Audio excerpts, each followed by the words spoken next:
Tazama, It's the brother Shema with all. right, coming at you again with another cold cut through the spirit. Right, first and foremost, want to give all honor and glory to Yahweh, Ba'ashema Mashiach Malak Yahushua. Yahweh is the name of the Heavenly Father, which the world calls God. And Yahweh Shah is the name of his only begotten Son, which the world only calls Jesus Christ. Right, we want to give a strong shalom to the men that's going out there laboring, right, presenting their bodies as a living sacrifice, doing all they can to wake up the lost sheep of the house of Israel. They're enduring the elements, the 100-degree weathers, freezing below codes, right? Everything that's trying to hinder the work of the Most High. Shalom, shalom. Want to give another strong shalom to the Aqua, right? The sisters that are at home, reverencing their husbands, and the unmarried sisters as well, being teachers of good things, tender, delicate, and on fire for Yahweh Bashem Yahushua. Last but not least, want to give another strong shalom to the children and the teenagers, right? That's at home doing all they can to make their call and election sure through the spirit and power of Yahweh Bashem Yahushua. Right, the topic of this cold cut is late night rapid fire Q&A. All right, I know last time we did a Q&A, a lot of people, right, had a lot of questions. We didn't get to answer all of them. So through the spirit and power, any questions that brothers and sisters may have regarding anything, maybe a feast day, maybe, something that you read over, maybe over a specific chapter, maybe a breakdown. We want to be able to, with the knowledge that the Most High gave us, be able to edify the people, right, and freely give, as we have freely received. Right, let's go to Luke. Not Luke, let's go to Sirach 33 and 17. All right, let's go to Sirach chapter 33 and 17. It's the book of Sirach, chapter 33, verse 17. Consider that I labor not for myself only. Right, so we don't just labor for ourselves. All right, we don't study for ourselves, man. All right, now on one fold we do. All right, but we don't just, guess what, fast for ourselves.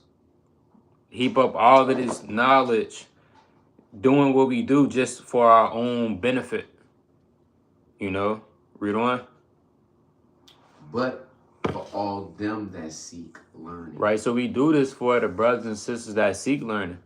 And we doing this for the people that's in the world, man, that's trying to seek learning, that's lost for the truth. We don't just go out there and teach for our own benefit. We do that so that the unbelievers may see the works of the Most High and magnify the name of Yahweh Bashem Yahushua and come into this truth and come into this light. That would be off if we just do this for our own benefit and vainglory.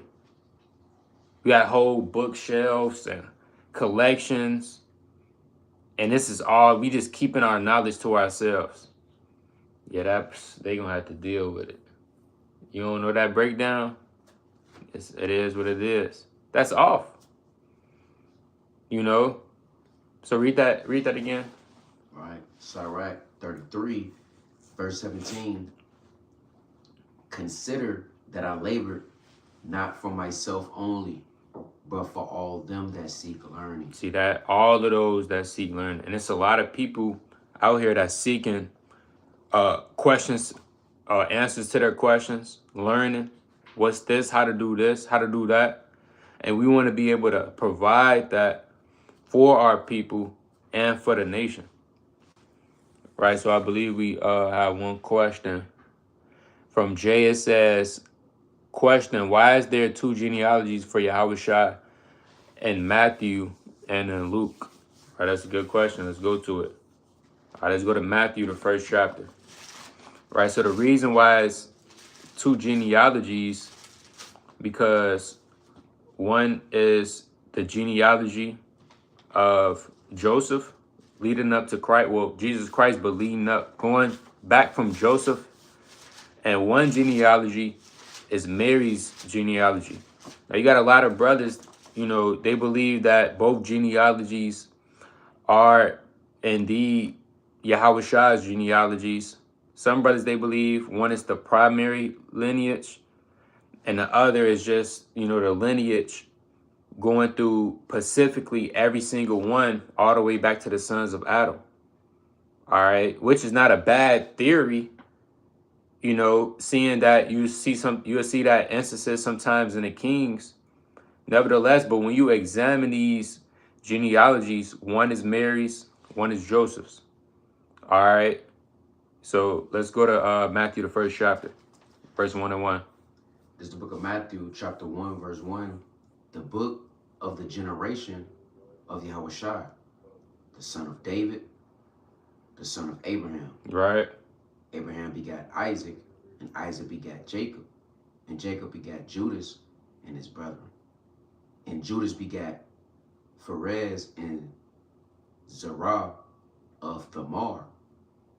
And Pharez begat Ezram, and Ezram begat Aram. So it's going into the genealogy of Christ. Now, once you read on, you hit 14 generations. Now, in the ancient world, you would be able to track specifically your genealogy all the way back to Adam. All right. That's why when you read the Chronicles, when you read first, now we're not gonna get it because that's a long list of genealogy.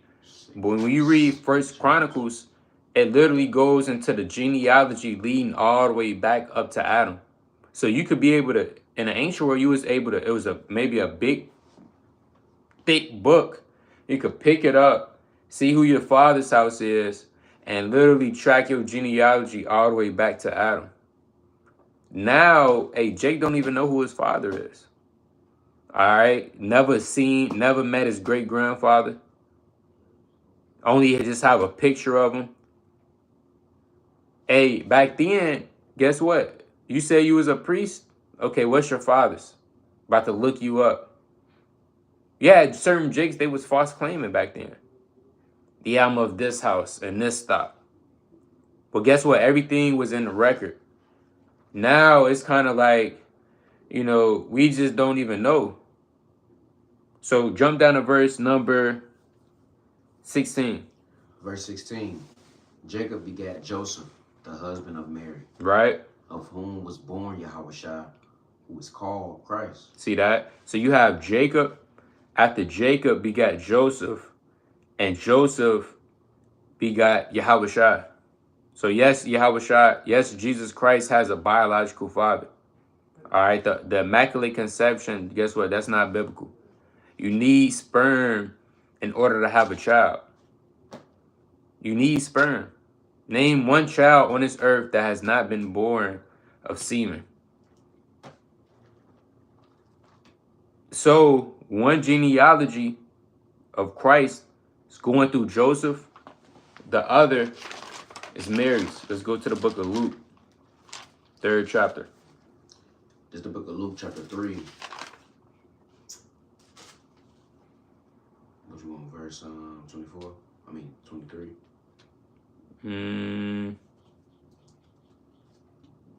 Verse 23, Khan. This is the book of Luke, chapter 3, verse 23. And Yahushua himself began to be about 30 years of age, being as was supposed the son of Joseph. Right. Which was the son of Heli, which was the son of Mattah, right?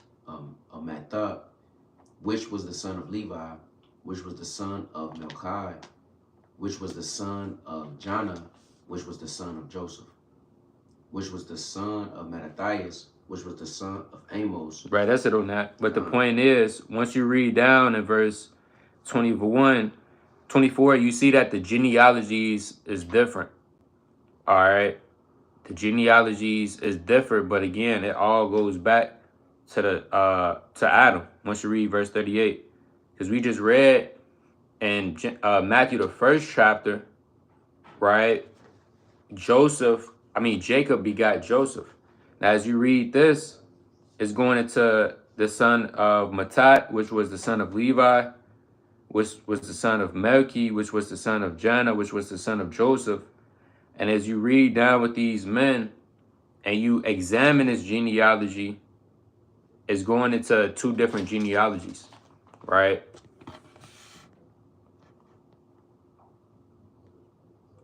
Go to the next question. It says, from Jay, the water out for answering Salakia, but if Numbers 1 and 18 says we come from the house of our father, why is then would Luke mention Mary?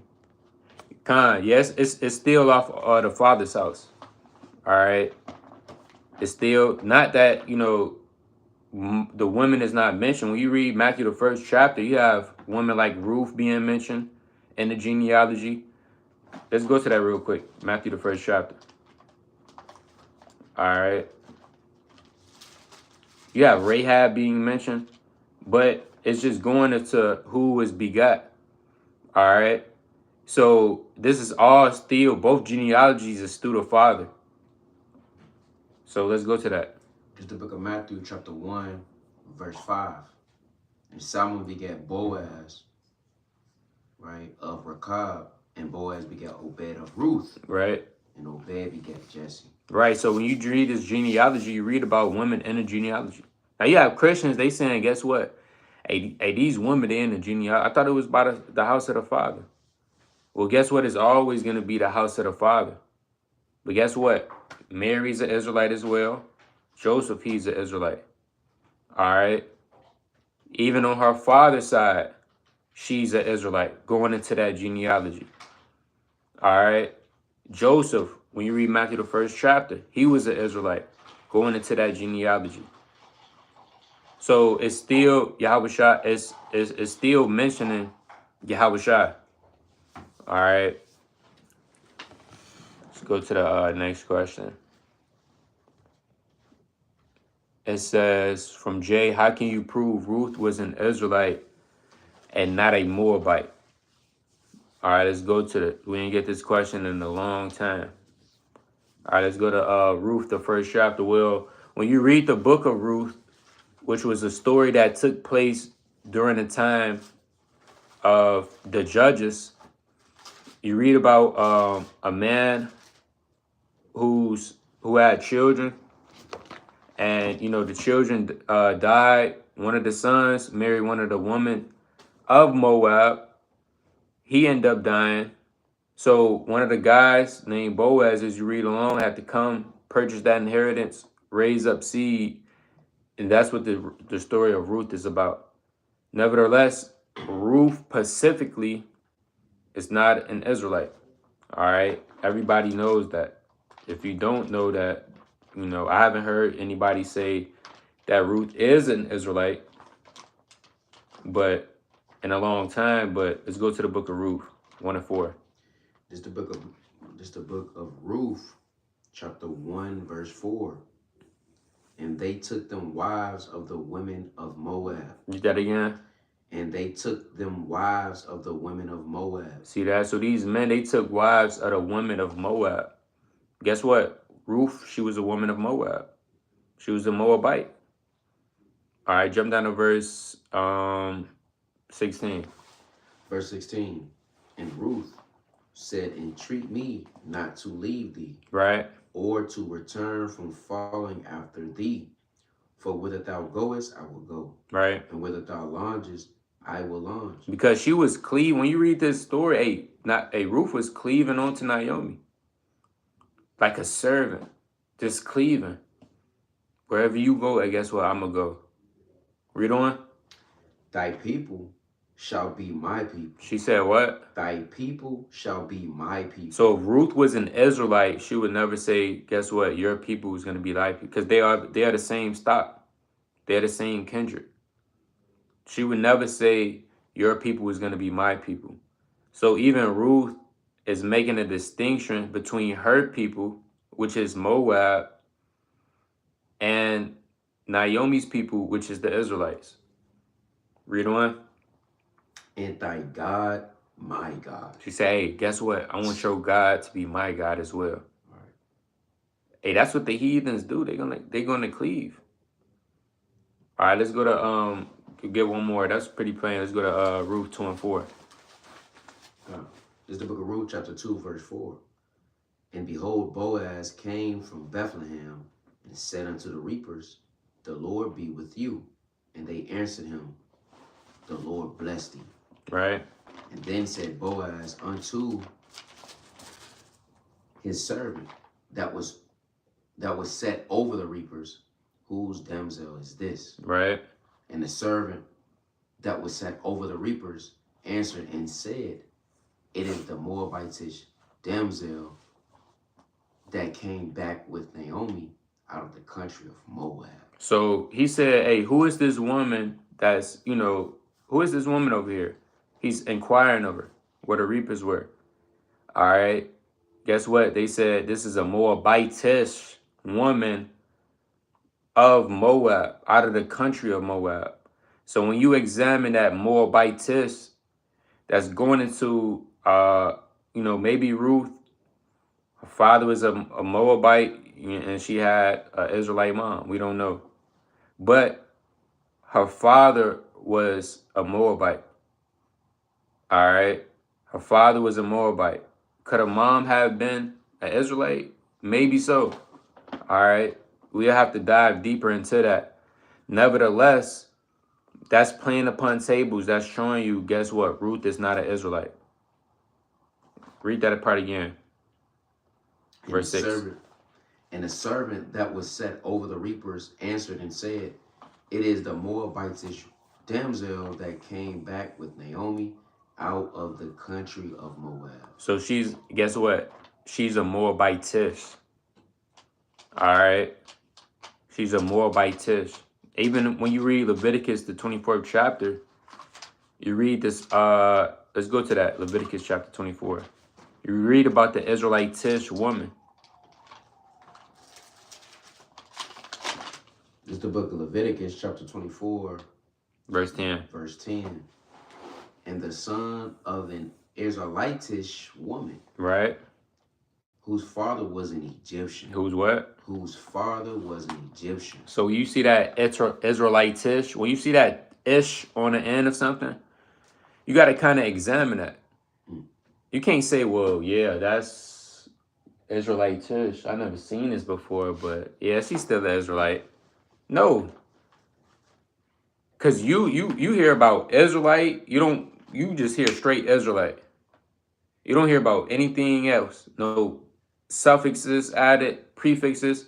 So when you see this ish, you got to kind of question and ask yourself, and you got to examine this thing. Well, you got to look it up on your phone, put out your laptop, do a Google search.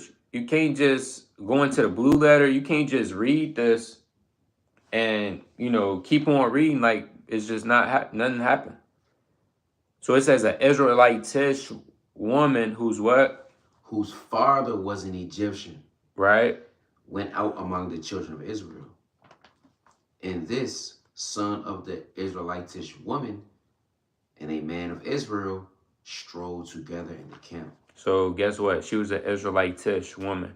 Her father was an Egyptian. 9 times out of 10, the mother was an Israelite.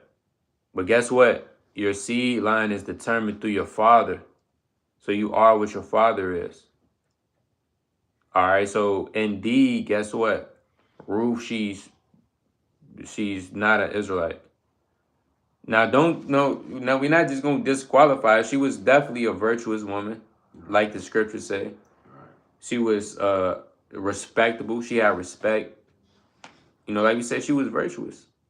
She took initiative to do certain things. She was a good concubine.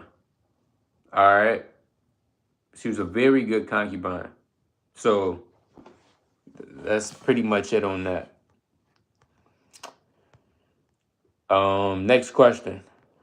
It says from Lynn X. What is the sign of the prophet Jonah in Matthew 16:4? All right, let's go to it. Right, let's go to Matthew 16:4. It's the book of Matthew, chapter 16, verse 4. A wicked and adulterous generation seeking after a sign. Right. And there shall no sign be given unto it, but the sign of the prophet Jonas. Right. So you had these men during the time of Yahushua. They was always seeking a sign. All right, the Jews, when you read the scriptures, a lot of Israelites were seeking signs. Gideon was seeking a sign. All right. You read the Chronicles. What's the king's name? I believe it was I'm gonna have to find it. One of the kings, he was seeking a sign of the Lord. Somebody, yeah. I believe it was Ahab. I'm gonna have to go back and look. You had Thomas, surnamed Didymus. He wanted a sign. All right. So guess what? All of these signs and these wonders, that shows a lack of faith that you have in the Most High God. You shouldn't be able to, you really shouldn't question the Lord. If the Lord say, hey, this is what it is, this is going to happen, why is you trying to search deeper? And that's, man, I'm guilty. We guilty of it. We done it before. The Lord might show us a vision, a dream, and now we still second guessing it. Like, really, is this true? Give me another one so I can know if it's really true. That's tempting the Lord. So these men were seeking after signs and wonders. Let's go to that in 2 Corinthians 1:22.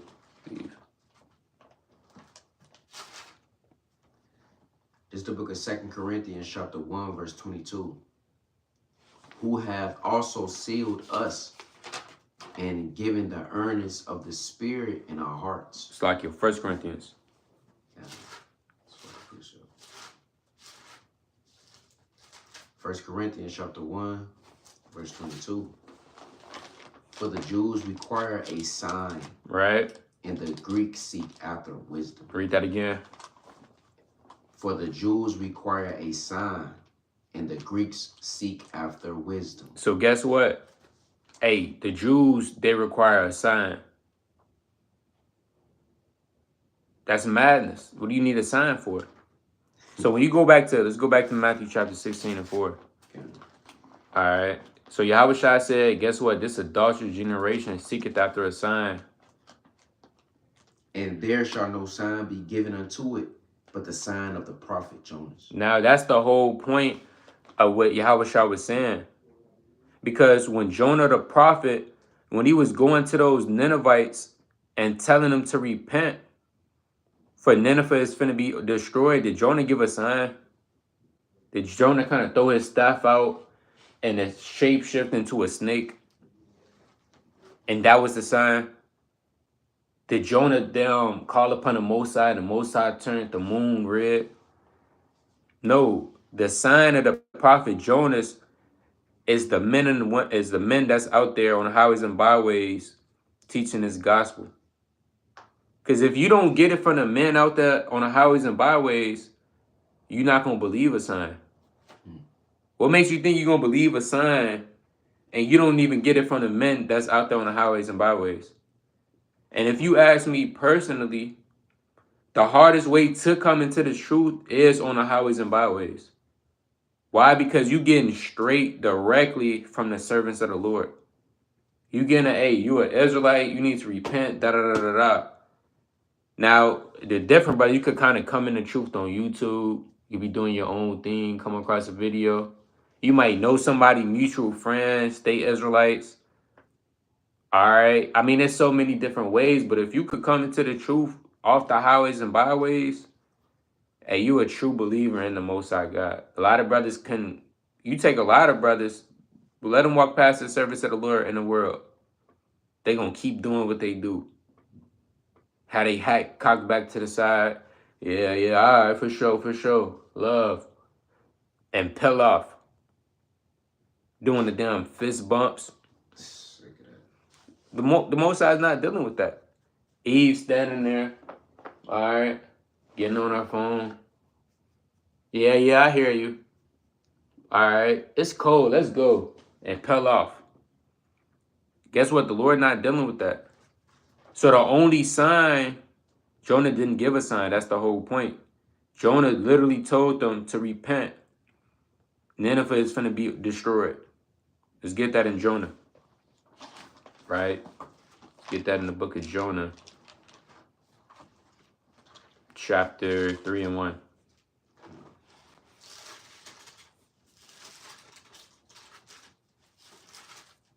This is the book of Jonah, chapter 3, verse 1. And the word of the Lord came unto Jonah the second time. Right. saying, Arise and go unto Nineveh, that great city, and preach unto it the preaching that I bid thee. Right. So Jonah arose and went unto Nineveh according to the word of the Lord. Now Nineveh was an exceeding great city of 3 days' journey. And Jonah began to enter into the city a day's journey. And he cried and said, Yet 40 days, and Nineveh shall be overthrown. See that? He said, 40 days never shall be overthrown. What those people do? They hurried, they ripped off their garments, they put on their sackcloth and their ashes, they fasted to the Most High. They didn't need a sign. They didn't say, well, Jonah, is the Lord really going to overthrow Nineveh? If the Most High going to overthrow Nineveh, hey, give me a dream. All right? If the Most High, is the Most High going to really overthrow Nineveh? How the Most High wet the fleece 3 times? All right? The Most High, he's really going to overthrow Nineveh? Well, if he really is, let dew be upon the grass 7 days. That's madness. Hey, guess what? You tempting the Lord. It's written, thou shalt not tempt the Lord thy God. You tempt the Lord when you ask for these signs and for these wonders. If the Most High has a situation happen, leave it at that. You know the Lord did it because it's in your conscience. There's no reason for you to double back. All right, Jake be trying to double back. He might have stopped talking to Eve. He like, man, the Most High probably separated me from this sister. Or did he really? Next thing you know, you damn double back and all hell break loose, brother. You should have took the sign the first time.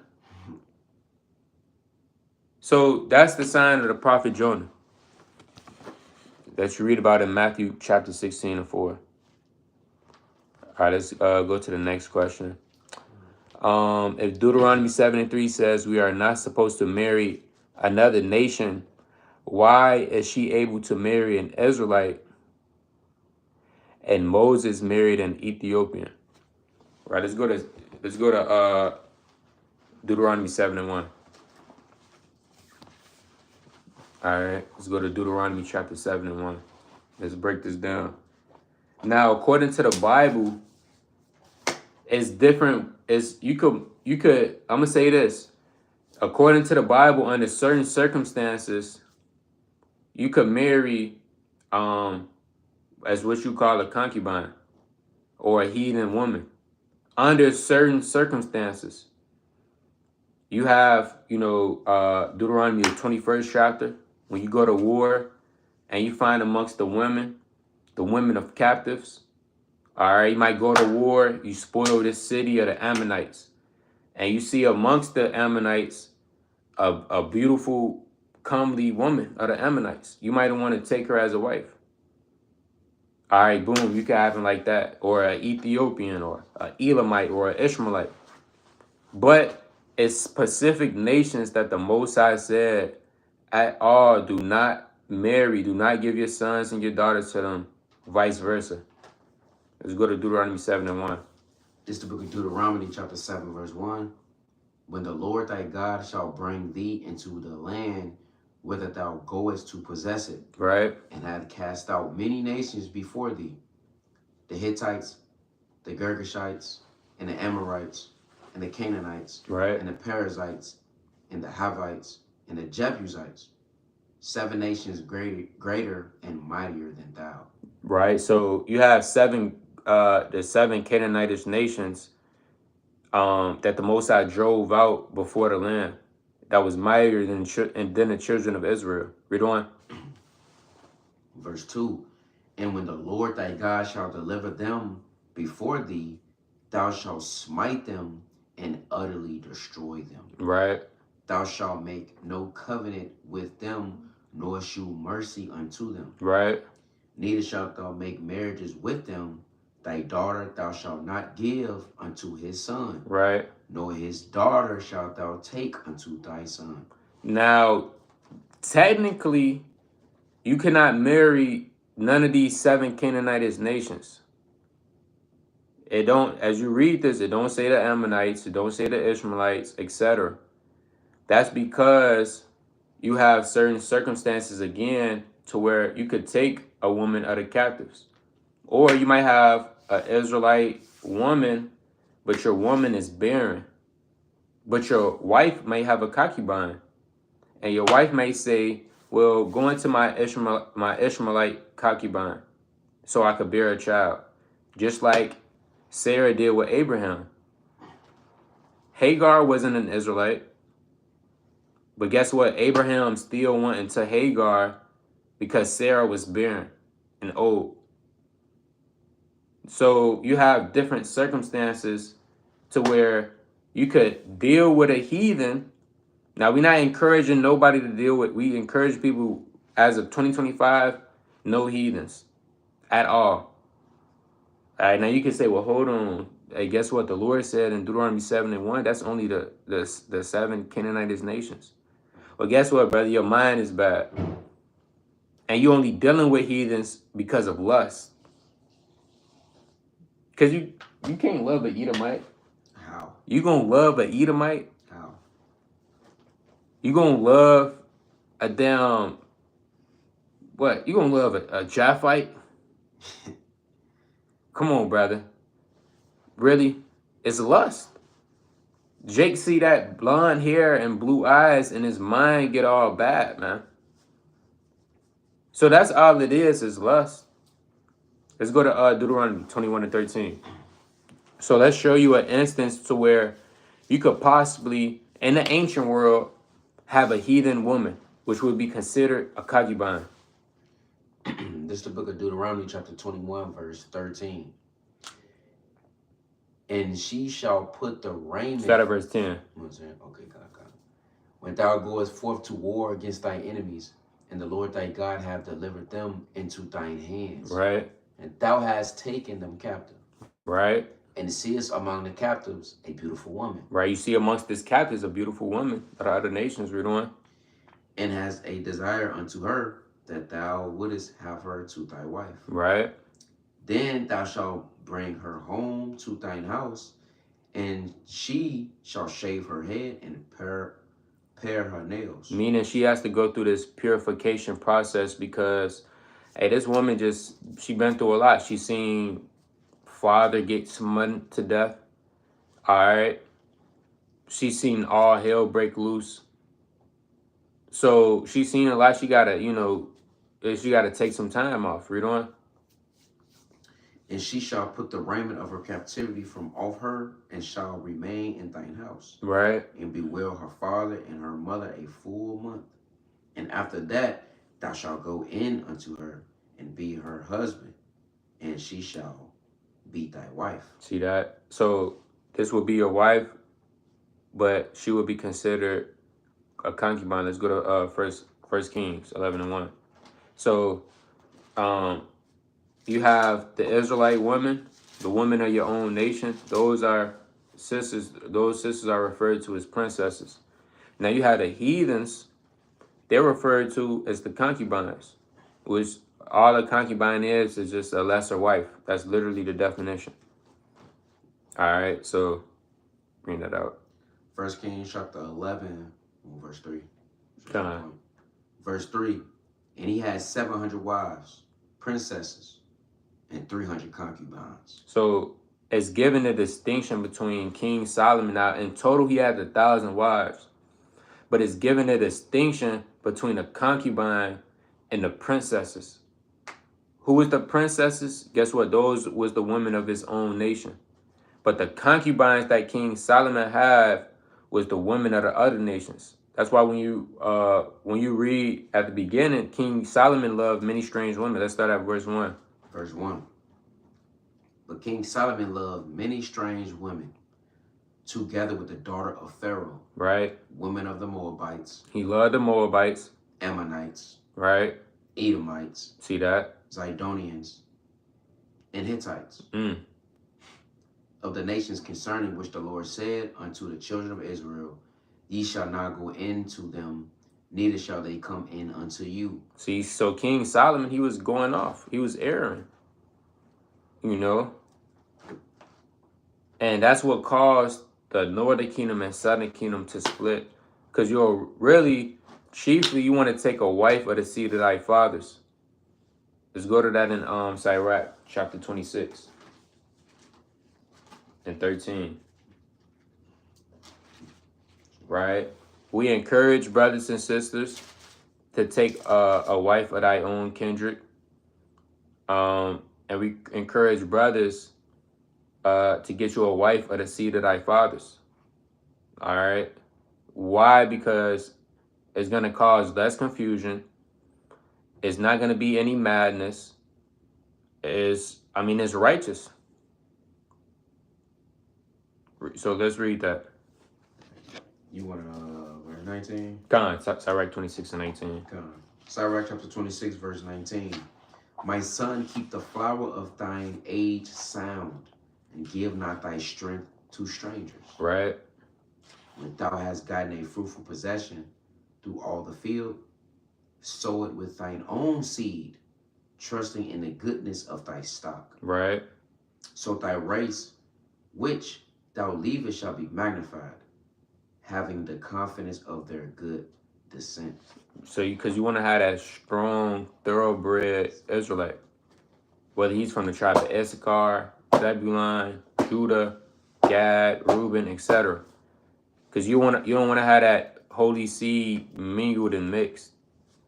Like we say all the time, nobody's gonna breed a Cane Corso with a Chihuahua. That's folly. You're gonna breed that Cane Corso with that Cane Corso. All right. So let's go to Tobit chapter 4 and 12, the classic. It's the book of Tobit, chapter 4, verse 12. Beware of all whoredom, my son. Right. And chiefly take a wife of the seed of thy fathers. And do what? And chiefly take a wife of the seed of thy fathers. Because it's not that you can't, in the ancient world, it's not that you couldn't deal with a concubine or a woman out of other nations in certain circumstances. But chiefly, this is wisdom. Hey, take a wife of the seed of thy fathers. Read on. And take not a strange woman to wife. And what? And take not a strange woman to wife. Because when you take a strange woman to wife, it's like we said, for one, it's lust. That's the only reason why you're taking this woman to wife. For two, this woman has her own language. She has her own background, the gods of her nativity. And Jake can control herself. When Jake fall in love, vice versa, Eve fall in love, they tend to give their desire to their significant other. Next thing you know, your woman, people do it now. All right. One of our brothers go get with a white woman. Next thing you know, the white woman say, hey, we celebrating Christmas. Guess what Jake gonna do? Okay. We gonna down worship Satan here. Come on, let's go. And Jake down go and do it. Right? Damn, Jake got on a choker with his nails painted. All black. So it's a lot of spirits going on with that. Read on. Right. And take not a strange woman to wife. Right. Which is not of thy father's tribe. For we are the children of the prophets. Hey, we the children of the prophets. We the children of the Israelites, man. Kings and priests on the earth. Read on. Noah, Abraham, Isaac, and Jacob. Right. Remember, my son, that our fathers from the beginning, even that they all married wives of their own kindred. Right. And were blessed in their children, and their seed shall inherit the land. See that? So, hey, from the beginning, because when Adam got his wife, guess what? She was from his rib, meaning of thy bone and of thy flesh. And that was from the beginning. So we got to walk in those same footsteps. Right, let's move on to the next question. It says,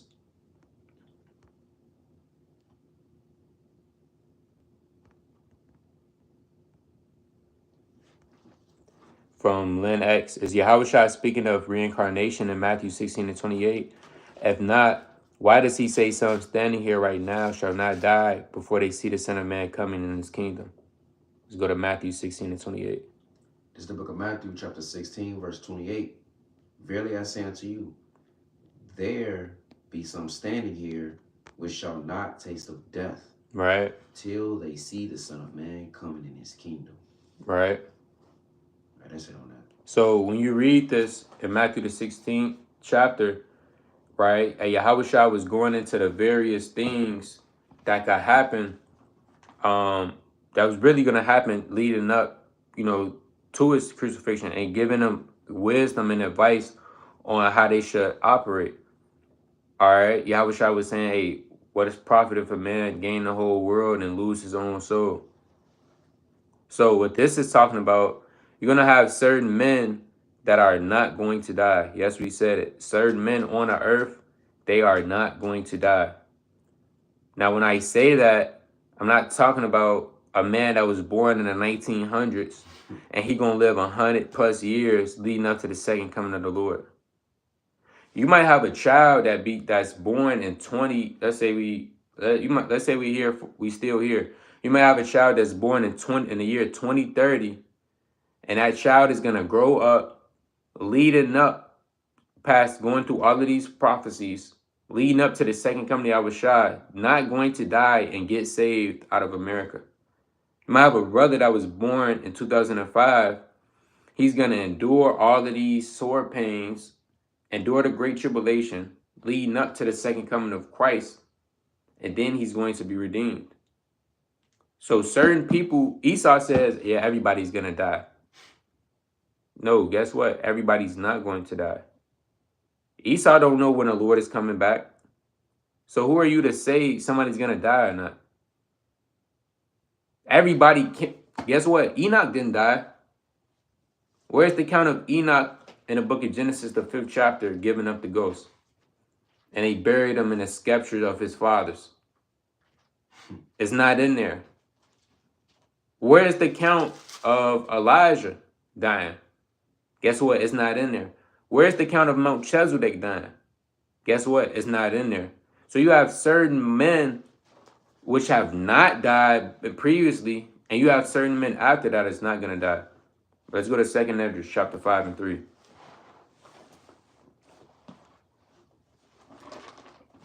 So guess what? They got that said, what's that one song about Down Forever Young? Jay-Z. Right? Do you really think you're gonna live forever? Guess what? Hey, it's somebody that's gonna live forever. Alright? They gonna live during this time. They gonna get beamed up in a chariot. They gonna get beamed down in the second wilderness. They gonna endure the second wilderness, and they gonna live to the kingdom and be immortal. So let's bring that up. This is the book of 2nd Esdras, chapter 5, verse 3. In the land that thou seest now to have roots, shalt thou see wasted suddenly. Right. But if the Most High grant thee to live. Read that again. But if the Most High grant thee to live. Now that's up to the Most High whether you're going to live or not. If. Right? If the Lord grants you to live. Because certain people, they're going to get put to death. Certain people, their days is going to be shortened. All right? Hey, but the Most High is going to prolong certain brothers' days. So guess what? If the Most High has mercy on you and grants you to live, read on. Thou shalt see after the third trumpet that the sun shall suddenly shine again in the night, and the moon thrice in the day. See that? So you're gonna have people that's gonna be living during the third trump that you read about in the book of Revelation. But that's all up to the spirit and power of the Most High God. All right. So let's move on to the next question. Right, good questions. Let's move on. From Lynn X, how many books in the Bible are named after heathens? I mean, it's only one book in the Bible. There's really no books of the Bible named after the heathen. When you go into the book of Ruth, that was really it was a side story that was a part of the book of Judges.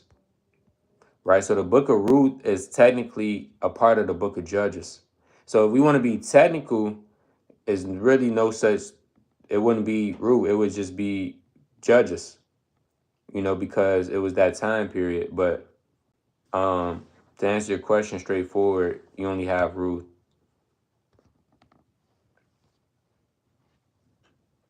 From Jay, it says, if she was a Moabite woman, then can't the other nations use this as an example that outsiders of Israel can be saved?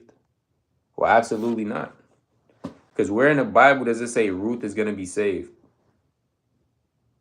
Where? It's not in there. All right. Ruth is not going to be saved at all. So I'm gonna put it like this. Just because you're a heathen and at the most side, the Lord could do what he wants.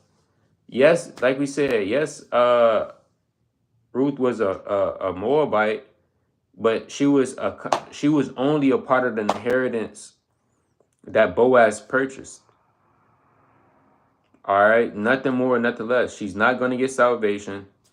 She's not going to get in the kingdom of heaven. How can Ruth get in the kingdom? Let's go to that in Revelation. All right, 21 and 12. It's 12 gates to the kingdom. How is Ruth going to get in these 12 gates?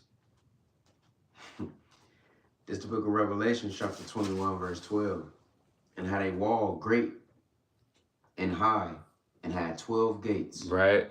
And at the gates 12 angels, and names written thereon, which are the names of the 12 tribes of the children of Israel. See that? So guess what? Hey, you got the 12 tribes of the children of Israel on these 12 gates. How is Ruth going to get in there? She's it's not going to happen. Rahab the harlot, she's not going to get into the kingdom. She's not going to be saved. Just because she did a mighty act, all right, she hid the spies, she hid the spies from destruction in her house, in her nasty, filthy house, where it was men going in and out that house. That don't mean she's going to be saved. Let's go to Isaiah chapter 45, 1. A King Cyrus was called the Anointed. He was called Mashiach. All right. Does that mean he's Yahushua? Does that mean he's going to get saved? Because he was called the Anointed. Mashiach in the Hebrew? No. The Most High deals with who he deals with. The Lord used King Cyrus on the earth. Yes, King Cyrus was a heathen, but the Most High used them to have the Jews get that decree to go out.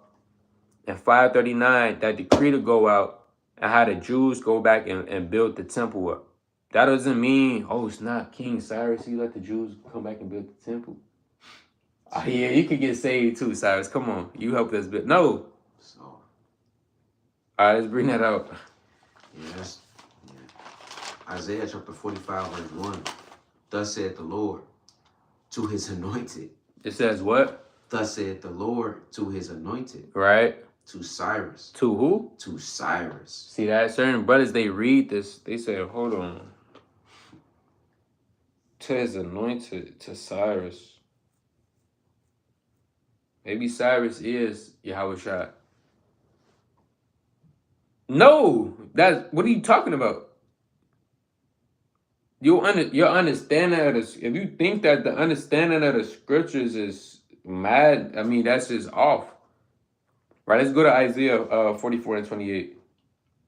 This is the book of Isaiah chapter 44, verse 28. That saith of Cyrus, he is my shepherd. He is what? He is my shepherd. See that? Certain brothers, they scratching their head. Hold on. Cyrus is a shepherd. Right? And next thing you know, they think all nations could be saved now. Right, read on. Even saying to Jerusalem, Salakia, he is my shepherd and shall perform all my pleasure. Even saying to Jerusalem, thou shalt be built into the temple, thy foundation shall be laid. See that? So they reading these precepts. They haven't prayed in damn 2 months. They haven't fasted at all. And they reading these precepts and the Most High bugging them out. Guess what? Just because Cyrus gave the decree for the Israelites to build those walls, that doesn't mean he getting saved. Why? Because salvation is only of the Israelites. Let's go to Jeremiah 3:23. Right, let's go to Jeremiah chapter 3 and 23. It's the book of Jeremiah, chapter 3, verse 23.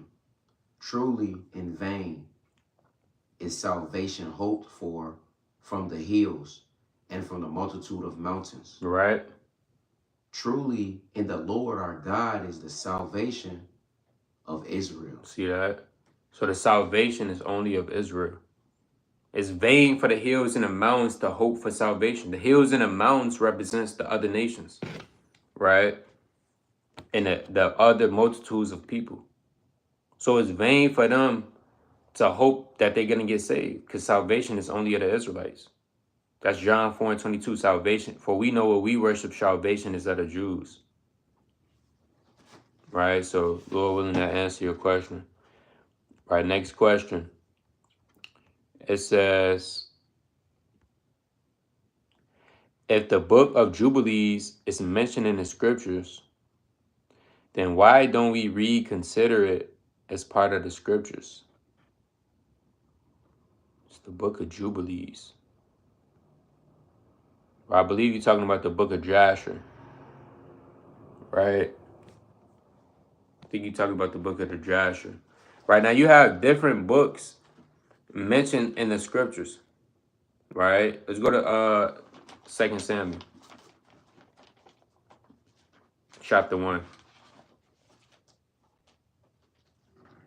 2 Samuel 1 and 18. Now you have different books mentioned of in the scriptures, like the book of Jasher.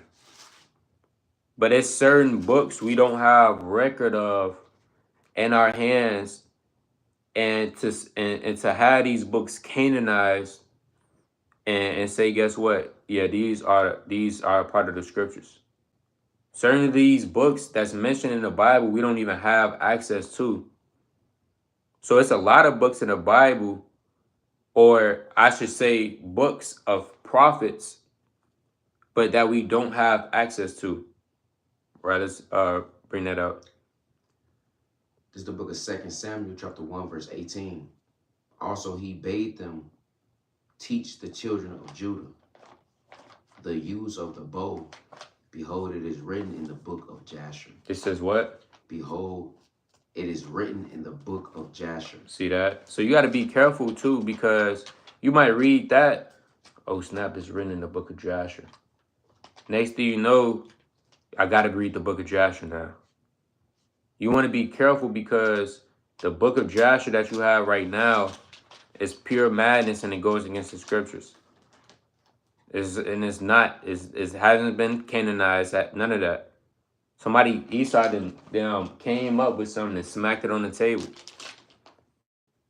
You have many different books in the scriptures. Right, let's go to the book of 2 Chronicles 12 and 15.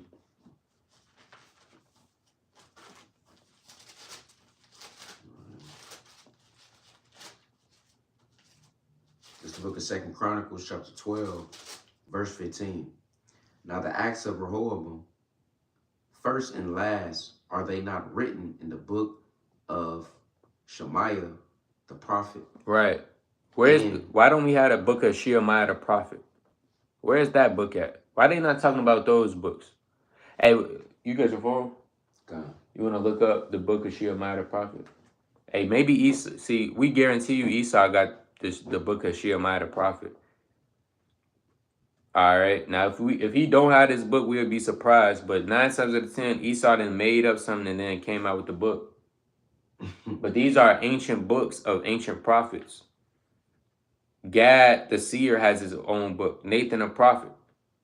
All right. It's many different books out there. You got it? Yeah. Let me see. It says Book of Shemaiah the prophet is one of the 9 canonical books. I wanted to see out of the actual book. See that? He has the story of the prophet Idol, the Acts of Solomon. So you could buy on Amazon right now the book of Shemaiah the prophet. The book of Nathan the prophet and Gad the seer. $40. It's madness. Do not buy this book. Hey, these are ancient books of the Lord, man. That you're not gonna have in probably in the original Hebrew tongue. This man, let's read on.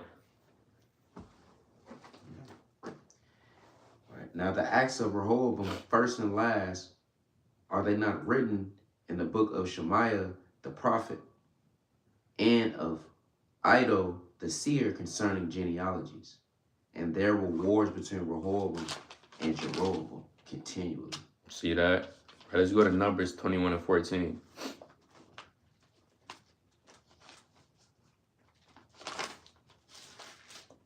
It's the book of Numbers, chapter 21, verse 14.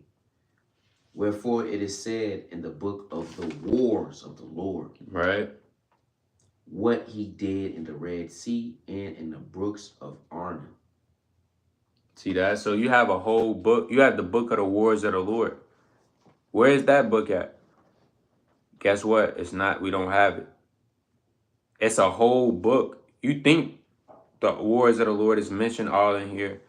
It's a whole nother book with acts of the wars of the Lord that we don't even know about. All right. So it's many different books that's mentioned in the scriptures, but you want to be very, very careful because a lot of these new books that they do come out with, it probably got a whole, it's madness to it. All right. Now, we haven't read them. Now, certain of these books we have, checked out to see what's all in there. And we're going to tell you right now, it doesn't line up with the books that the Most High gave us eligible for salvation. Right, so we're going to move on to the next question.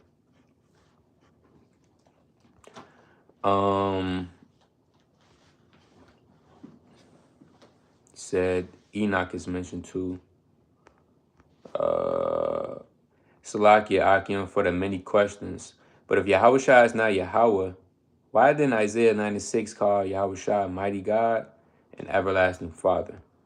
Right, let's go to Isaiah chapter 96. Right, this is this is all you could eat buffet. Man, if you got 1,000 questions, put them in the chat. First come, first serve. All right. This is the book of Isaiah, chapter 9, verse 6. For unto us a child is born. Right. Unto us a son is given. And the government shall be upon his shoulders. And his name shall be called Wonderful, Counselor, the Mighty God. Right. The Everlasting Father, the Prince of Peace. Now, a lot of people is going to say, well, if I thought the Most High was only the Father. It's not the Father that you think. All right. The Most High, he's the true Heavenly Father. Even Christ out of his own mouth said, I go into my Father. So Christ acknowledged that he has a Father, but Christ is also a Father. All right. Just like, man, I could be a father. If I have a child, I could be a father. Even if I do not have a child, I could be a father figure into somebody, and somebody could call me their father. So Christ, he's a father to us as Israelites. All right. That's what it's talking about. It is not talking about he's the Most High Father. You had Deborah. She was a mother. Right, let's go to that in Judges, chapter 5 and 7. Right, it said Deborah was a mother in Israel. This is the book of Judges, chapter 5, verse 7. The inhabitants of the villages seized. They seized in Israel until... Right, read that again from the top. This is the book of Judges, chapter 5, verse 7. The inhabitants of the villages seized. They seized in Israel. Right, the inhabitants of the villages seized. They seized in Israel. Read on. until that I, Deborah, arose, that I arose a mother in Israel. It says what? I arose a mother in Israel. So Deborah, she arose a mother in Israel. Now somebody could say, well, hold on. I thought wisdom was the mother. I thought Jerusalem was the mother. Well, guess what? Deborah could be a mother as well. She rose up as a mother to the motherless. Who was motherless? Motherless, the inhabitants of Jerusalem. She rose up, set things in order in righteousness through the Spirit, and she became that mom and to the people that didn't have that mother. She nurtured the people. A woman gives off, especially a mother gives off very feminine, nurturing vibes. All right. So Deborah rose up as a mother in Israel. Let's go to James chapter 1 and 27. It's the book of James, chapter 1, verse 27. Pure religion and undefiled before God and the Father is this, Right. to visit the fatherless and widows in their affliction, and to keep himself unspotted from the world. So that's pure religion, to visit the fatherless. Hey, you gotta be maybe you gotta be a father to the fatherless. That might be your lot, brother. Now that don't mean you go out there, you find a woman. How many kids you got? They father name, I just be the father. See them she going to the club, them dealing with other men, and you just say, hey, where the kids at? I got them. What's up, little man? All right. That's, come on, brother. That's foolish. But guess what? Let's say if you in that position, hey, you got to kind of be more of a father than a husband to that mother. All right. Those children is what's more important. Now, guess what? The young adults in this generation, they don't have a relationship with their father or their mother. And I was just talking to the elder about this last week. Certain people can't even look their own mom in the eyes and sit down with them and have breakfast. Certain brothers can't even look their fathers in the eyes and have a one-on-one conversation with them. So if you do have a father and a mother, now, you know, you're blessed, but that's what it means in Isaiah the 9th chapter. Yahushua, he's the father, because he was a father to the inhabitants of Israel. All right, he taught us characteristics that a father would teach his son, just like the Most High taught him. So that's what that's going into. Next question.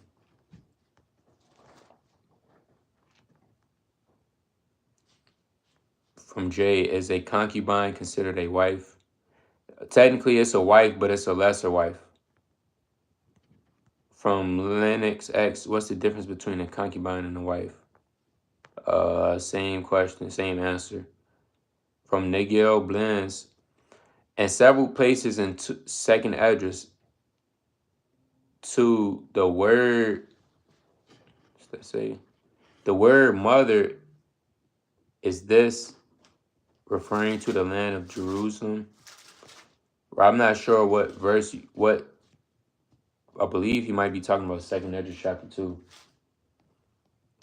Is the land referring to the land of Jerusalem?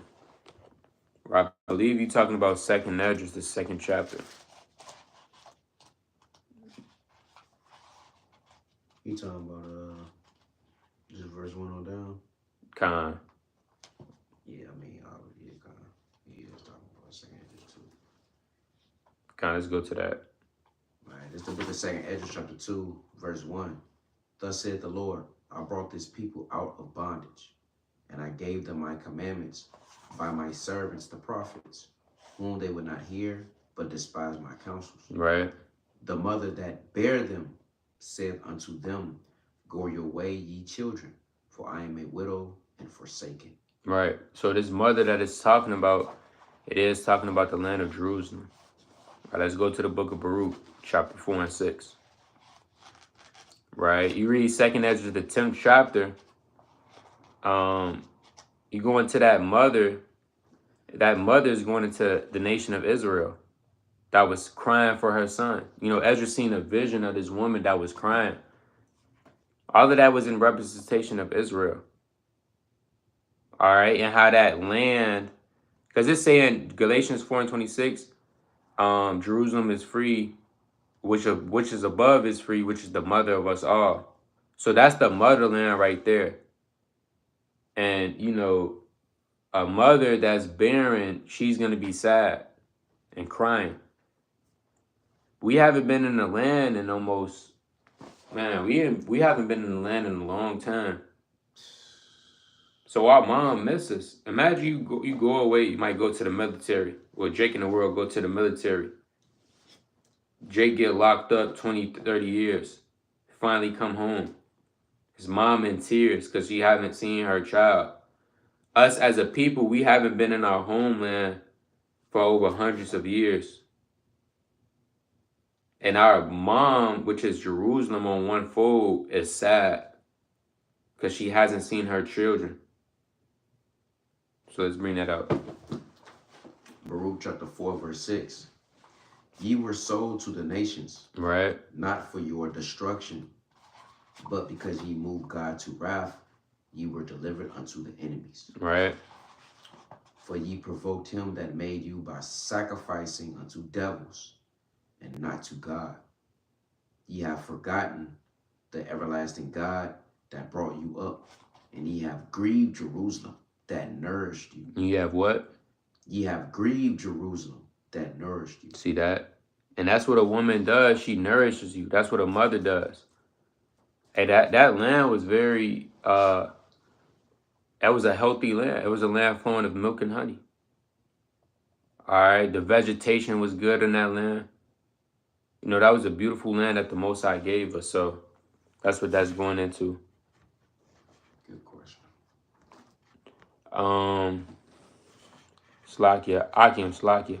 Speaking on Ruth, Moses, Ethiopian wife, and heathen concubine, I thought 1 Esdras 8:70 said that they have caused a great iniquity by mixing in their holy seed.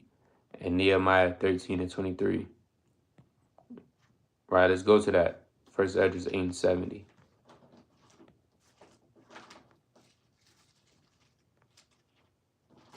Right. No, that's absolutely right. But again, you when you read the scriptures, you wanna link up the timeline. That's why it's great to know which timeline specific books it's talking about. The book of Nehemiah, Ezra, even the book of Esther. These different books is way, way, way past the time of Deuteronomy, which was around 1400 BC. Now, during this time, they're in a time of laying the foundation of the temple. There's no way in hell that these people who are supposed to be building the foundation of the temple should be marrying women of the other nations at all. Because it's not the time for it. They're not going to war. All right. There's no other ordinances to follow. No, they supposed to be building the temple of the Lord. These men went out and these women went out and mixed in and did God knows what. And it was confusion. That's why it says, guess what? If you don't get a woman of your own seed, paraphrasing it, hey, guess what? The sons, the daughters, guess what? They could tear your sons away from serving the Lord. They trying to get back to serving the Lord. So why would you do the same thing that caused you to go astray? So it's different times. During this time of Ezra, it wasn't time for them to be marrying strange women. It was time for them to be building the temple of the Lord. So Ezra had all of those men put away those wives and send them on their way, as well with the children as well. You had the children speaking, have language of the Ammonites, have language of the Israelites. That's confusion. So let's bring that out. This is the book of 1 Esdras chapter 8, verse 70. For both they and their sons have married with their daughters, and the holy seed is mixed with the strange people of the land. Right. And from the beginning of this matter, the rulers and the great men have been partakers of this iniquity. See that? And these was the chief men and chief rulers. They supposed to be conducting the people, hey, setting them in order, trying to get their spirit back together. Whole time, they the ones that's influencing them to go do that. All right?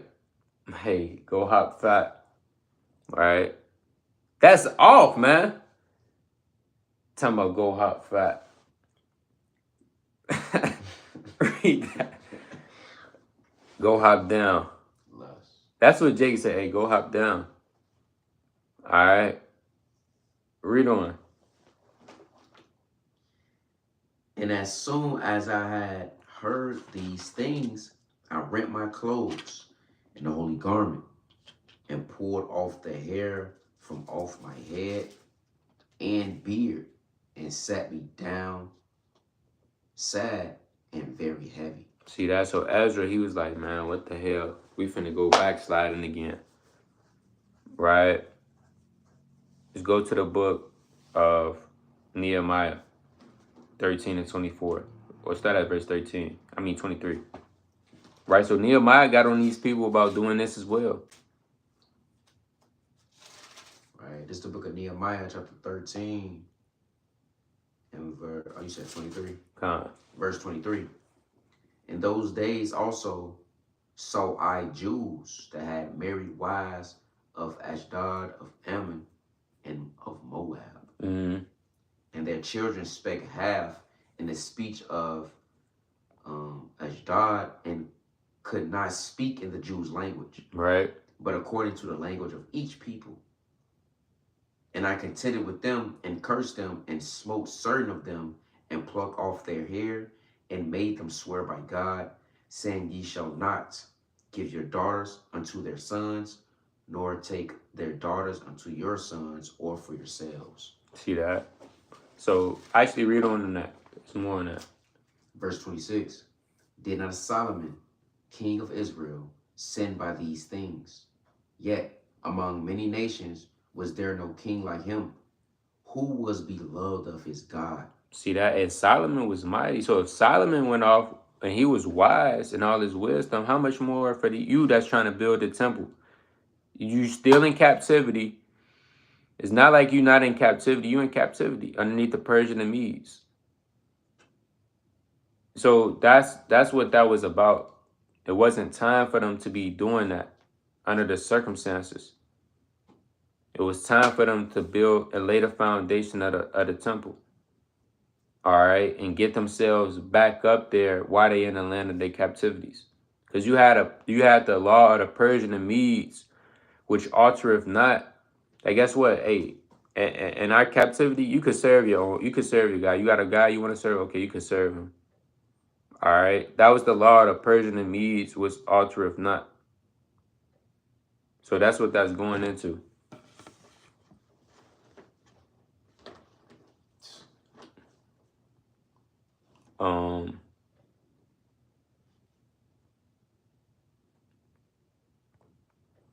Next question. It reads, from Swag Society, what if I live with my family and my dad won't get his leaven bread out the house for a week? What should I do? Am I now in sin because my father, although you have to honor your father and your mother? Well, if your father's in the truth and he's not getting the leaven out of the house, that's off. All right, that's extremely wicked if he's in the truth. Now, if he's not in the truth and you living with your father, you got to abide by the rules of the house. Until you have your own house, the own living situation, you call the shots. But until then, whether you living with a grandparent, mother, etc., you want to do the best you can to keep the law, statutes, and commandments. All right. So if he won't let you get the leaven out of your house, do the best you can. Hey, the Most High knows your situation. Pray and ask the Most High to look upon your situation. Hey, pray that the Most High change the spirit of him. Hey, the Lord could do that. The Lord could change the spirit of somebody. All right, let's go to that in Additions to Esther. All right. Go to that in additions to Esther. I believe on want. See. 16. Actually,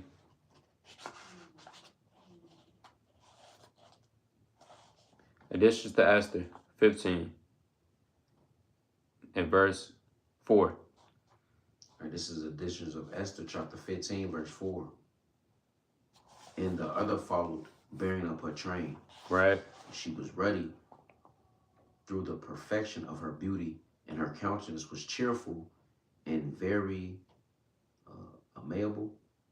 If I said that right. So like, but her heart was in anguish for fear. Right, because she's going before the king. Now the king, he's the king at the end of the day. Fierce, austere look to him. All right, got that manliness to him. So she's in fear of what the king might say, how he might handle this. Read on. Then having passed through all the doors, she stood before the king, who sat upon his royal throne. Right. And was clothed with all his robes of majesty, all glittering with gold and precious stones. And he was very dreadful. See that? He had decked out stones, manly look to him. All right. High testosterone level. All right. You could kind of feel that energy, man. A real man walked through the room with that man. You could feel the energy. Yeah, I don't like that either. Yeah. Right, read on. Right. Verse 7. Then lifting up his countenance that shone with majesty, he looked very fiercely upon her. And the queen fell down and was pale and fainted and bowed herself upon the head of the maid that went before her. Mm-hmm. Then God changed the spirit of the king into mildness. It says what?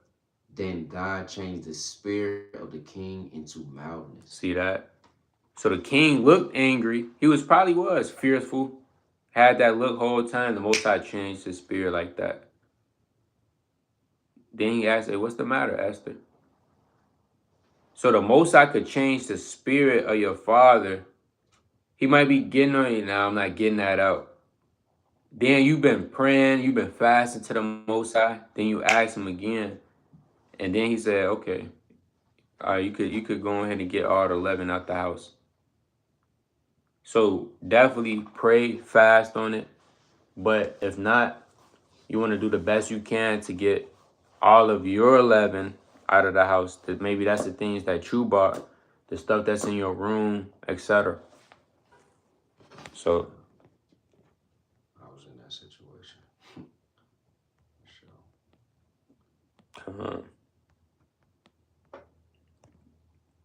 Right, you don't want to frustrate the grace of the Lord. It says from J in 2 Esdras 4:30 says the seed of sin was ingrained in Adam. Then why are we punished for sin? Right, let's go to 2 Esdras 4:30.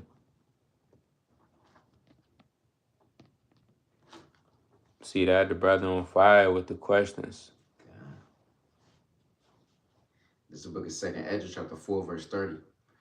For the grain of seed have been sown in the heart of Adam from the beginning, and how much ungodliness had it brought up into this time. Now, when you read 2 Esdras, the 4th chapter, which is one of my favorite chapters in the book of 2 Esdras, Esdras is trying to find out why wickedness is happening to his people. If these are the chosen people of God, why do we go through these curses? Why is it that a man is going to sell out his neighbor? Why is it that one of our sisters is going to sleep from men and different men and men and men? Why is that? So Ezra, he's trying to figure out all of this wickedness. Whole time, Uriel is basically saying, how are you that's corrupt trying to figure out a corrupt world and how it operates? Then it kicked in with Ezra's. Dang. He was seeking and matter. You certain things you just not gonna know. We're corrupt ourselves. I can't try to find out something that's extra deep. Dang, what made this sister do this? What made this brother do this? Why are we so evil? Because I'm corrupt myself, right? I'm a corrupt being living in a corrupt world, trying to figure out why other people corrupt. Like I'm different from them. So as you read on and read down, it's going to the grade of evil seed that was sown in Adam. So from the beginning, Adam, he was programmed in the back of his head, in him, to go off and sin eventually. It was destined to happen so that Christ might come on the scene, different prophecies might come to pass, the covenants, etc. Read on. And how much shall it yet bring forth until the time of threshing come? Right? So if the grain of evil seed was sown in from Adam, evil started during the Garden of Eden. How much evil is leading up till now? Which Ezra was living during the Medo-Persian captivity. And then how much more evil until the time of threshing, meaning when Yahushua come back? That's a lot of evil. You want to be careful with the amount of things that you take in, man. You take in so much evil, you're not going to be the same. Literally. You're going to see some things that you didn't want to see. You're going to see some things that you never seen before. You're going to hear some things that you never heard before. And it's going to change you. It's going to change you. That's why it's called the knowledge of good and evil. The tree of the knowledge of good and evil. So not only are you going to know good, but guess what? You also going to know evil and darkness. All right? And sin. So read on. Verse 31. Ponder now by thyself how great fruit of wickedness the grain of evil seed hath brought forth. Right. And when the ears shall be cut down, which are without number, how great a floor shall they feel. See that? So you might say, well, why are we punished? But guess what? We're the descendants of Adam. It is what it is. We have to pay for what our forefathers did. All right? Hey, our forefathers sinned, we are not. But we have borne their iniquities. Let's go to 2 Ezra chapter 7.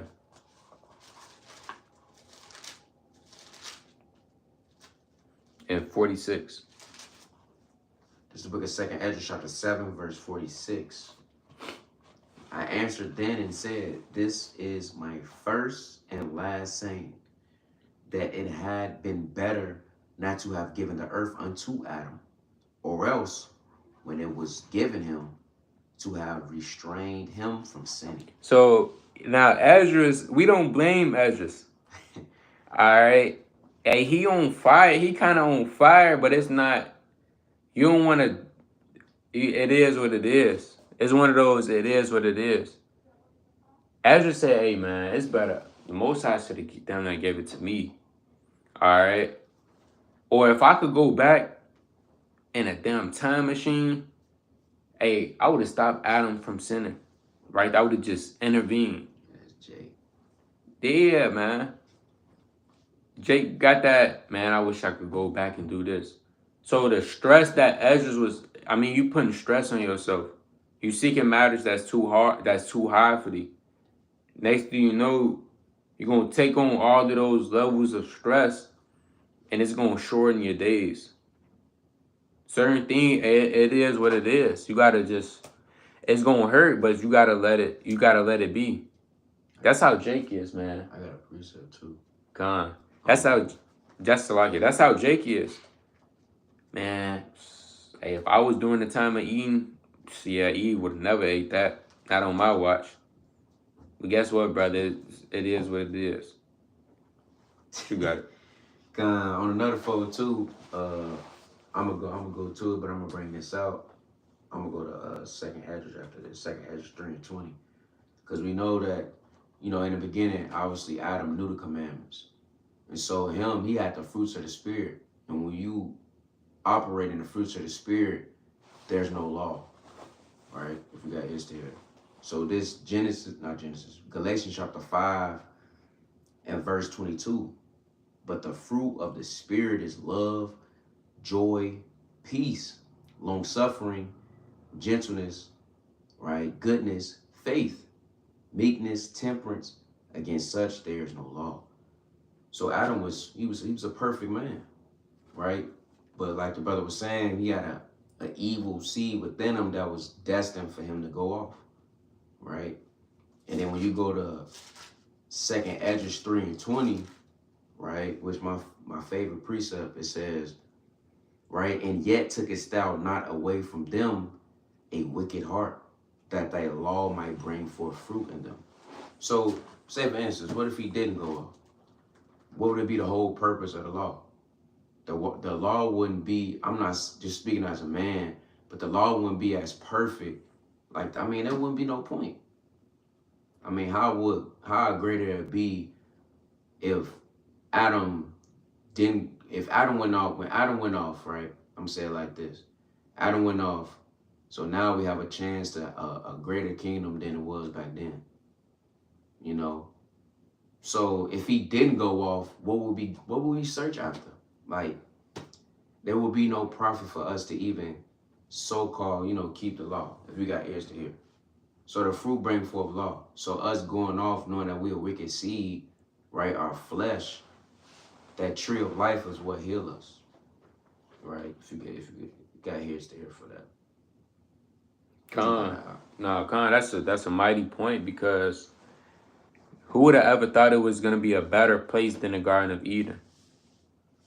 Hey, you in the Garden of Eden, that's the paradise of the earth.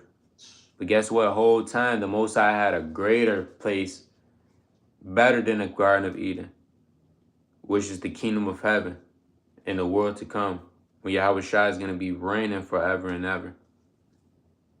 So, we go back to 2nd Esdras 7. This is the book of 2nd Esdras chapter 7. 47. Verse 47. For what profit is it for men now in this present time to live in heaviness? Right.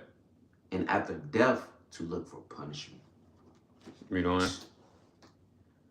O thou Adam, what hast thou done?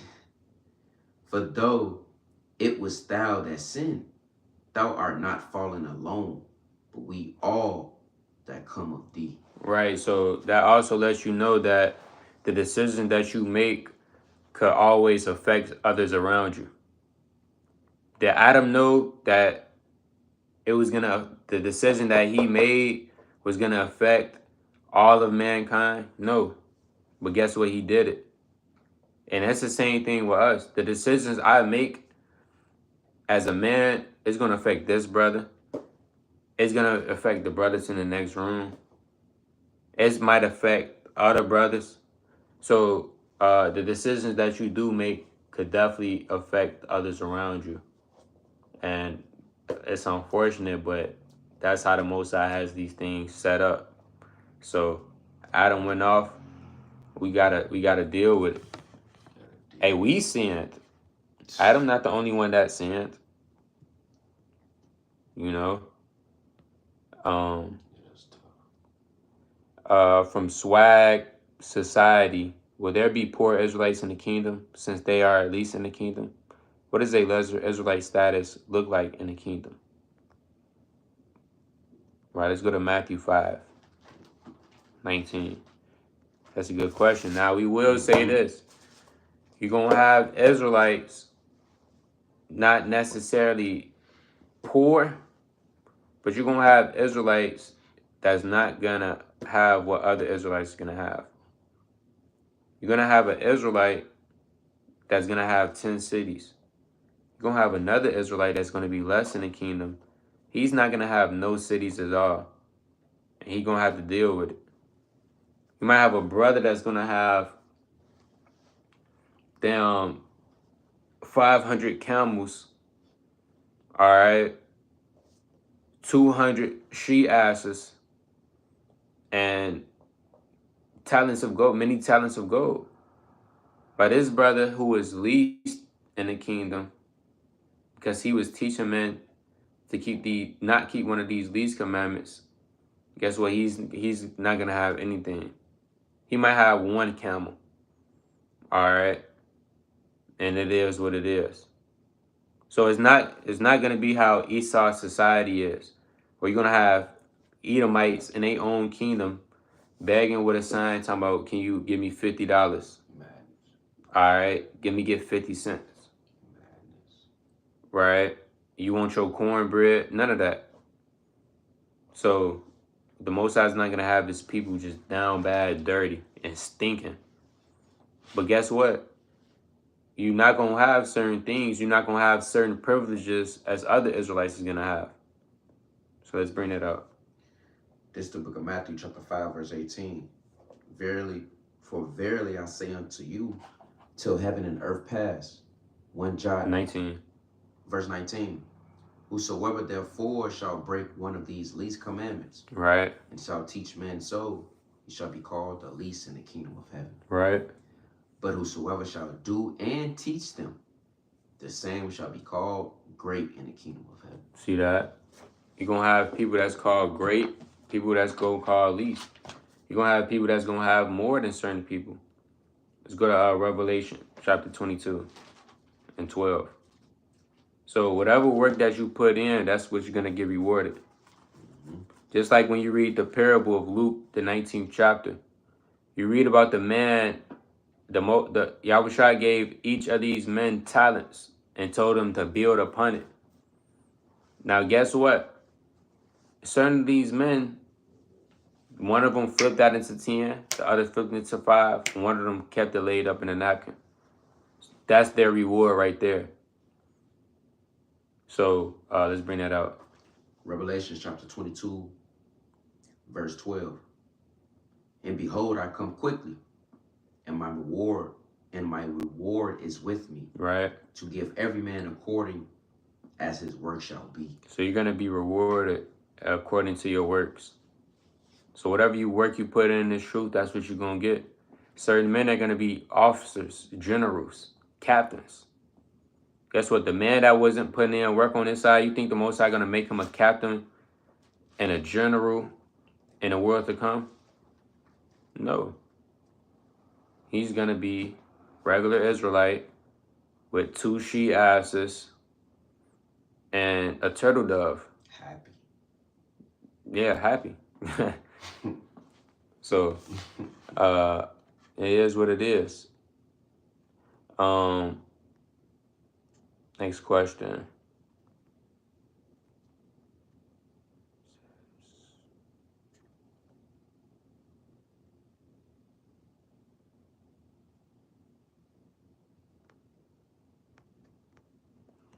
Shalom, would you be allowed to wear a Nike hoodie that is 80% cotton, 20% polyester?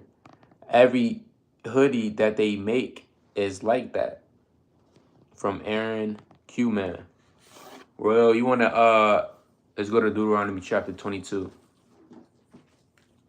Right? You want to be able to keep the commandments to the best of your ability. Right? This is the book of Deuteronomy, chapter 22, verse 11. Thou shalt not wear a garment of diverse sorts, right, as of woolen and linen together. Now, when you go in depth into this, the way the garments was made in the ancient world, and you can look this up, it's certain materials that you would sew together. It's not like you got the damn sewing machine. They didn't have that back then. You had needle and thread. And you had the material, and you had to literally get that and sew that in there. So what it's talking about is you getting the needle and the thread, or I'm not sure if they had the, I don't think they had the foot thing back then. But you had the needle and the thread. You would get the material. You get cotton, and you damn stop what you're doing, damn break the thread, get a whole new material, put it on top of that or next to it, and start threading that. That's what it's going into. Now, we in the land of our captivity. You want to try as best you can to get, 100%. All right, now is the brother going to be destroyed because he doesn't have 100% hoodie on? You know, I don't think so, but I'm just a mortal man. The most I can have mercy on who you have mercy. I don't think a brother's gonna be destroyed for that. I can't tell a brother. I can't. We not. I'm not. Me personally, I'm not doing hoodie checks and saying, well, "Let me see your hoodie. It's 100%." I'm not doing that personally because I understand certain men, they don't have the means to get, 100%. Certain men, certain brothers, they don't have any money at all. They on hard times.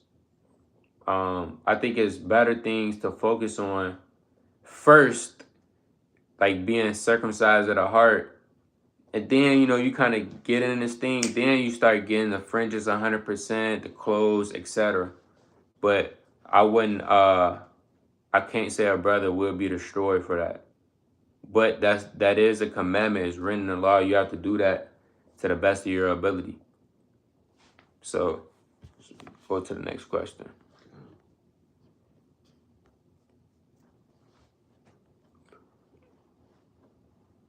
It says,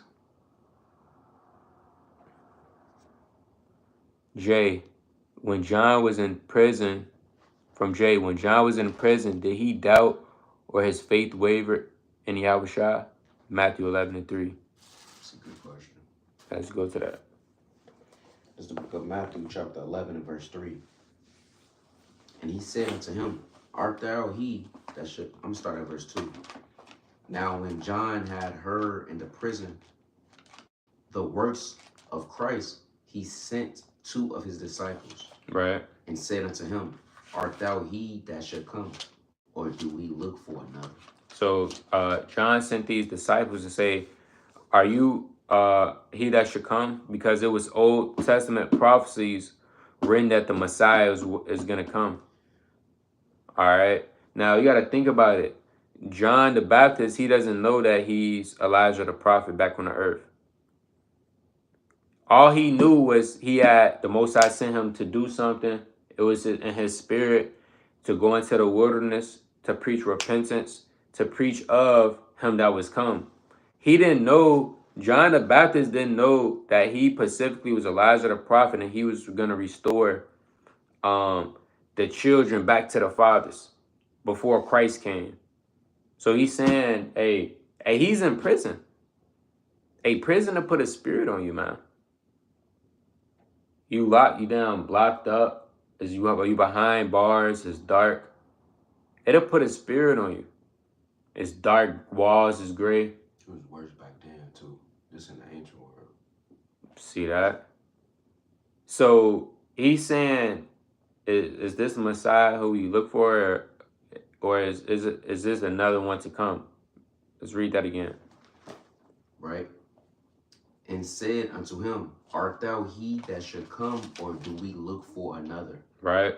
Yahushua answered and said unto them, go and shew John again those things which ye do hear and see. Mm-hmm. The blind receive their sight, and the lame walk.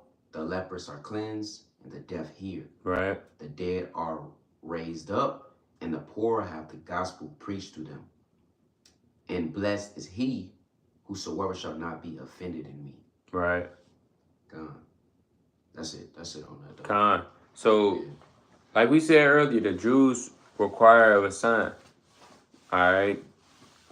Not saying that John the Baptist required of a sign, but it was just it is what it is.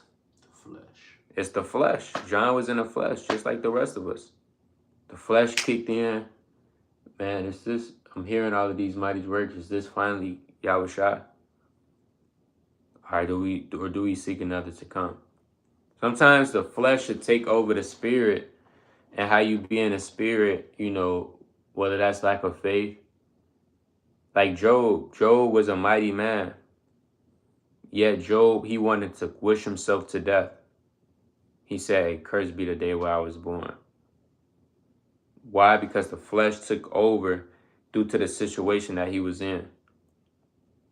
Hey, even Elijah. Let's go to 1 Kings chapter 19. Even Elijah, the flesh kind of kicked in. Tobit, the flesh kind of kicked in. Hey, Yahweh Shai, the flesh kicked in. Didn't Yahweh Shai say, hey, Father, remove this cup far from me? Nevertheless, thy will, not my will, but thy will.